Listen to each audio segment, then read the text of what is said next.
All right, so with that, how about I do this? Here's a good transition.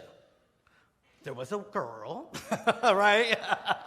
So there was a girl who one year, right, like wrote a very nice letter to Santa Claus, and there was just one thing on her Christmas list.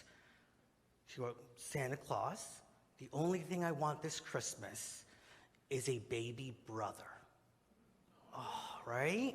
And so the baby brother came actually that year. And so the next year, she's getting ready for her Christmas list again, and she starts writing. And the mom notices that she's beginning to write, and it's like, oh, looking over, she's like, I just have one thing that I have for you this year again, Santa Claus. The mom's like really surprised. We're like, oh, wow, beautiful. And then the girl goes, just one question for you, Santa. What's your return policy? Okay. I don't know how good of a segue that is for my talk, but it was funny. It did well at the first service, so we're going to use it again. All right. Well, we are talking about faith. Thank you for having the faith in my jokes, right? And maybe it's not just faith. Maybe you're like an optimist at heart, right? And so, as we are speaking about faith this Sunday, it's really an invitation for us to recognize how we may be using our faith, the way in which we may be in hope, or maybe in some areas of our life in despair. I know despair is such a big word and can feel very heavy. So as I was thinking about it, it's like, well, there could be some individuals that are feeling in despair, and there may be some of us who in one little area or another are maybe feeling a little despair or disconnected, right? And our opportunity is to look at the way in which we're looking at things. Are we focusing on how things could go wrong? Or are we bringing our focus and attention to the way in which things can work out for us, right? Are we optimists, maybe in one or many areas of our lives, or are we a little pessimistic? One person who is an optimist and who chooses hope and who chooses faith is this spiritual leader named Eddie Weinstein. And she says this, I'm not just an optimist, I am an optimistic who sees the world through the eyes of possibility.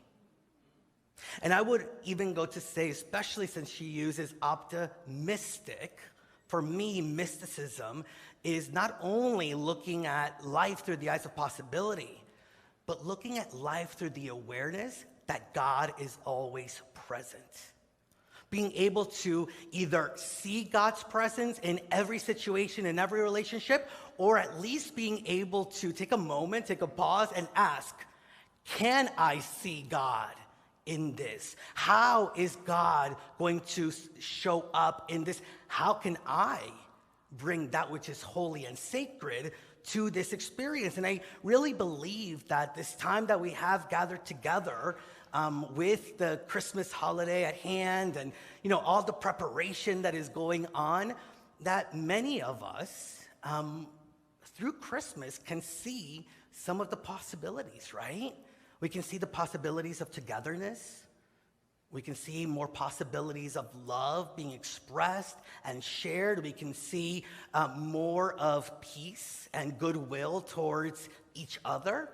I know that sometimes some people aren't able to see it, and there may be areas in our lives where we may not be able to see it. But in general, there is this impulse that I believe really rises up within us and is around us to be able to see what is possible in our life and in the life of humanity. And when we celebrate the birth of Jesus, our master way shower, what I believe we are celebrating is that which he came to model for us. That which he gave as a gift, the first Christmas gift, right, that we've ever received, which is that possibility of living into our Christ consciousness, of recognizing that we ourselves have that Christ nature within us, and that is the birth of possibility. That is the birth of how we want to experience life. That is the birth, really, of heaven on earth. And I know that there may be some things that keep us from fully birthing that love, peace, and joy, and maybe gets in the way sometimes of living in a more Christ-centered experience or consciousness. And so how can we step into a greater sense of hope and faith in our lives? Maybe some of us have some rocky relationships and things that need to be looked at there. Maybe some of us feel a little bit of dread in certain areas of our life. Maybe not fully work, but some areas of work or at home. Maybe there is a clinging. How many of us sometimes feel like we're just clinging to this idea that we are victims, that somebody did something to us, and through that, how many of us are maybe blocking ourselves from fully experiencing the abundance, the wholeness, and the healing that we know God to be. If we're seeking to experience a greater sense of God's abundance and good, to be able to recognize that maybe we haven't been fully looking for it. And there's a way of us shifting the way in which we are experiencing life in general. And so how can we birth this new way of being, a new way of seeking and experiencing God moment by moment? And, Christmas isn't about the one night. We know this in Unity. It's not about that one night. I was thinking this between services. I'm Latino, so I see Christmas, right? More Christ. And it's an opportunity of really stepping more into our own Christ. And for those of you who didn't realize it and, needed a little bilingual help, we'll get somebody to help you with that later after the services. But how can we experience more of our own Christ nature during this holiday? And know that whatever has plagued us, whatever has kept us from playing small, that we're able to let go of those limitations. We're able to really step into a greater vision for our life and for the life of humanity. And we are able to do it through the trust and the faith and the hope that arises from recognizing Christ, our Christ nature. Who we are is the Christ in expression. And so can we have faith and through that recognize a greater sense of hope in our lives by following and knowing fully, like really getting it, what is said in Colossians chapter 1, verse 27, Christ in you, the hope of glory. Christ in you, the hope of glory. That, I believe, is our superpower. To know and recognize that Christ is already within us. And as I invite you to speak this as an affirmation, I realize that there's a difference between speaking something, there's a difference between affirming something, and then we get to the place of claiming something. So wherever you're at in the journey, I really invite you to take a breath with me. Don't just say it. Don't even just affirm it. Claim it in this moment and speak with me our affirmation. Christ in me, the hope of glory. One more time, go even deeper and just get a sense of it in a greater way together. Christ in me, the hope of glory. And maybe you already felt the shift. And maybe it's an opportunity for you to just hold on to the hope that you will feel that shift. Wherever you're at with it, this is the real, for me, opportunity of the Christmas holiday. And so see, through this, we're able to see, I believe, more clearly, to be able to know that faith is always present. And that's the thing, right? Like when we talk about getting more faith, we have all the faith we need. The question is, where are we placing the faith? Those that are pessimistic, you're placing, or those people are placing faith in how things could go wrong and how things will not work out. And our opportunity is to just recognize, can we shift our attention and our focus to how things will be working out for our greater good? That maybe we don't even know the answers right here and right now, but we can trust that we will be guided, that we will trust that we will be inspired, and we will be moving into a greater acceptance of the bounty and abundance and wholeness that God is within our lives and within the life of humanity. And so where are we placing that faith? As Matthew chapter 9, verse 29 says, according to your faith be it done to you. You know what the answer for me is that in that moment? Christ in me, the hope of glory. Christ in me, the hope of glory. A couple of years ago, in 2020, CBS News reported that, get this, $3 billion in gift cards are not redeemed every year. $3 billion. I know some of you are starting to open up your purses and look for those gift cards, but $3 billion of money is not redeemed and claimed. And yes, we're like, oh, shocked by it. And can we take a moment and recognize that there is so much power within us through the Christ presence that we don't fully claim and we don't fully redeem? And so what can we do with that? How can we start claiming it? How can we start redeeming something that is already ours? It's already within us. It was already gifted to us through the very activity of God that manifested and created in its image us. How can we claim it more fully? And so, do we let the world of circumstances keep us from claiming our good? Whatever challenges we may be navigating, big or small, can we in those moments take a pause? You know, I love to do this. The more and more I remember and tell myself to do this, take a pause, breathe, and affirm. Affirm it with me. Take a pause, breathe, and claim it with me. Christ in me, the hope of glory. See, the thing is that Christ nature that we are is how God is already centered in us. God is already centered in us. The question is, will we have our consciousness centered in God? Will we have our consciousness, our hope, and our faith focused and intentional on that which we already are, that which is already within us? And so, yeah, maybe our thoughts sometimes go to the materiality.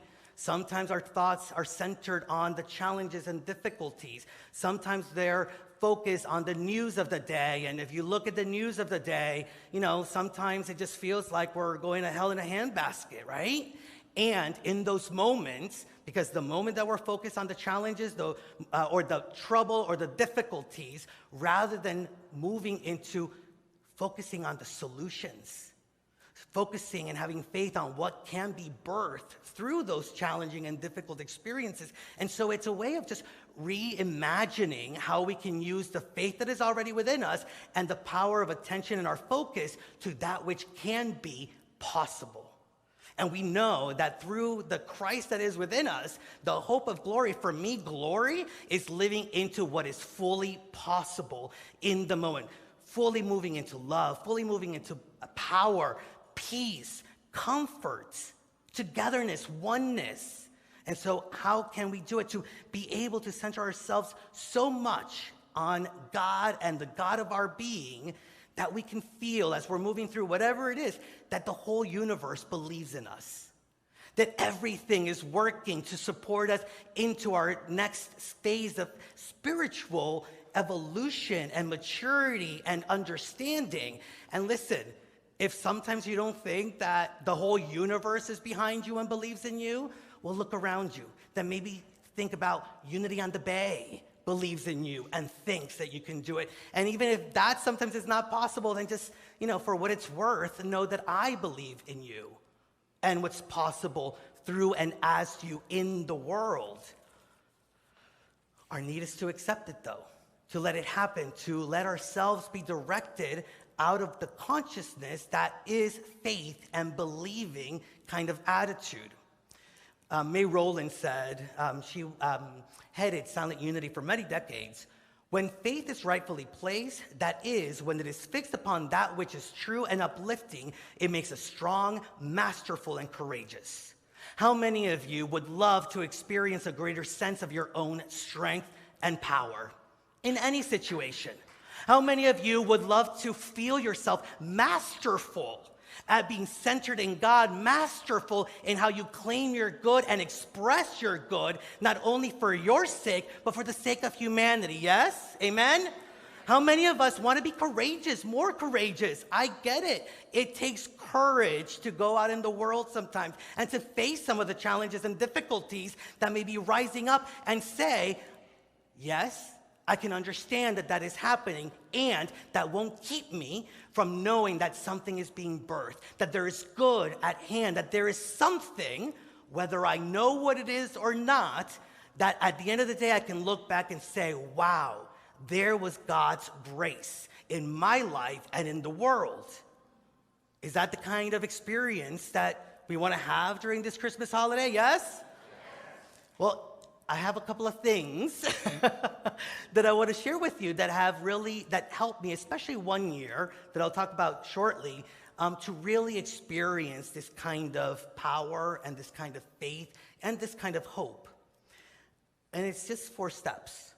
1, just to remind ourselves of the power of faith, to take those breaths and just remind ourselves. Through that, then, stepping into keeping hope alive, regardless of the situation, regardless of whether you are seeing faith already showing up in the experience, to then release attachment, to how that faith will show up. And then just do what we're guided to do and let it all unfold. Now, yes, remind yourself about the power of faith. Easier said than done sometimes. I get it. But we're so powerful that I trust that you can look around the room and know somebody that when you forget, you can reach out to so that they can remind you of the power of faith and the power of God in your life. Again, Christ in you is your hope of glory. Let's affirm it again. Christ in me, the hope of glory. And then, just in case we forget, turn to somebody next to you and say, Christ in you, the hope of glory. And so then we move into keeping hope alive. Wait, too many people are having too much fun with that. But see, think about that, right? Like, see how grace-filled that feels to not only be able to speak that and remind somebody of that truth, but then have it reflected back at us. And that is the power that is within here, but also within here. And so then how do we keep hope alive? To be quite honest with you, the only thing that I can think of is continue the sayings, the affirmations, and continue the claiming. So yes, you claim your faith and then things come up and things come up. What is going to be your response? Sometimes maybe you don't know what the full response is going to be, but you know enough to just once again take a breath and affirm. Once again, envision what you want to experience, and to do it continually over and over and over again, as many times as it needs to, for you to be centered in faith. Teilhard de Chardin said, I begin to think that most of our weaknesses are due to the fact that our belief is too narrow and that we don't believe through to the end. To stop believing a second too soon or to not believe enough is sufficient to ruin the whole structure of what we are building. So much time and effort and power goes into manifesting our dreams and vision. And sometimes when we're just at the cusp of seeing it manifested, sometimes that's where, right, like that little glass ceiling. So you got to push through it. And some of us sometimes don't. We don't think we're strong enough. We don't think that there's enough courage within us. We don't think that there is enough faith and hope within us. And to continue to just practice, affirm, and claim to move further into hope. And then release attachment. So, see, there's a thing about faith that I have gone clear about, which is that I can cling to my faith and the trust without having to cling at how that faith and that trust is going to manifest itself. Because the greatest faith that I can have, for me, is to simply know that my highest good shall be expressed, that my highest good shall be manifested, and that whatever it is that I may create or manifest or just move through, that God will be there. Can we cling on to faith and let go of the details? I love visioning boards and all that stuff. I love it. And it's not about the details. It's about the faith that you have in what you're doing. Anna Lamott says, do not at all understand the mystery of grace, only that it meets us where we are, but doesn't leave us where it found it. And we've all experienced grace. We've all experienced that even when we didn't try or hold on to it, that good came out of something that we thought was not so good, or we couldn't see it at first. So the next one is just follow your guidance, right? When you release that attachment, there's more space for God's inner voice to speak to you as to what it is that is for us to do. I had an experience of these 4 steps quite a few years ago. Some of you were around during that time, and it's depicted in The Sweetest Christmas. It's a booklet by the Unity Movement, and they asked me to write an article for it. And so if you don't have it, and you're watching from home, there's a link so that you can download it. If you're in the room, you can actually get some on the way out. But I want to read this story to you, because I think it's the one that I can really not only lean on for an understanding of the faith that is within me, but the faith that is within this community. So it says, for the past 10 years, our Christmases have been extra sweet as we celebrated them with our miracle baby, Lucas. See, it happened at the first service. It was at the end of the story that I started getting. I had always dreamed of being a father, and when Tom and I decided to begin the process of adoption, I was excited, overjoyed, and in all honesty, a bit anxious. I just knew we would celebrate our first Christmas as a family of 3 that year in 2012. We began the adoption process. At first, it was easier than we thought it would be. We told everyone about our plans and our vision for Christmas that year. They joined us in celebrating the vision and held us in prayer. Summer rolled around, and then in the fall, things started to slow down. Soon enough, Christmas was just around the corner. Instead of feeling excitement, disappointment started to seep in. We were told that it would take months before we'd be approved to adopt. I shared with Tom and that I felt we needed to let those holding us in prayer know that it just wasn't going to happen before Christmas. When I shared the news with our Unity family, they kept reminding me not to lose hope.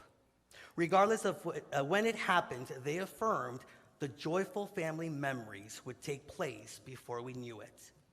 One congregant in particular, some of you know her, Mildred Roca, looked me directly in the eyes and said, in a way that only Mildred Roca can say, by the way, "You will have your child by Christmas. Do not lose hope and have faith." Although I began to release my attachment to the timing, a seed of hope was within me, and I allowed it to remain in my heart. On Thursday, December 13th of that year, the adoption agency called. "Would you be available to join us tomorrow at the hospital and meet a 4-day-old baby boy who needs a forever home?" We went to meet our baby boy, and soon as we saw him, we knew we'd name him Lucas Gabriel, which means bringer of light, and God is my strength. Here we were less than 2 weeks before Christmas. It truly was about holding the vision, keeping hope alive, releasing attachment, and watching things unfold. I imagine Lucas's picture is now up there. Often not fully in the way that we planned, yet fully manifesting blessings and miracles in our lives. The true meaning of Christmas was expressed within our new forever family, to trust the presence of divine within, to honor the light of God in our lives, and to come together in family and community, leading on each other as we celebrate that which is always birthed in us, faith, hope, and love. That first Christmas with Lucas was the sweetest Christmas, and it set the foundation for each sweet Christmas after.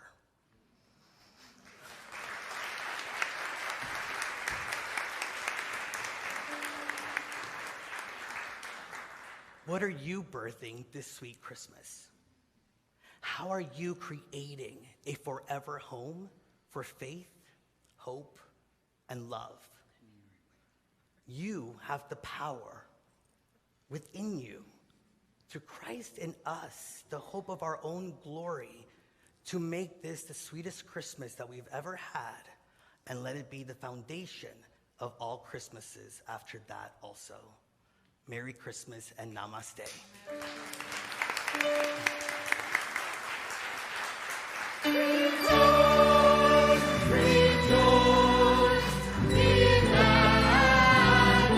Thank you so much for visiting our YouTube channel. We post new videos every week to keep you positive, present, and inspired to your divinity. Please click on the subscribe button below and also that notification bell. Remember to share this with your friends and your family, those that you know will be inspired just like you have been. And always remember that we love you, that we bless you, that we behold the Christ in you, and we see you doing great things. Thanks and take care.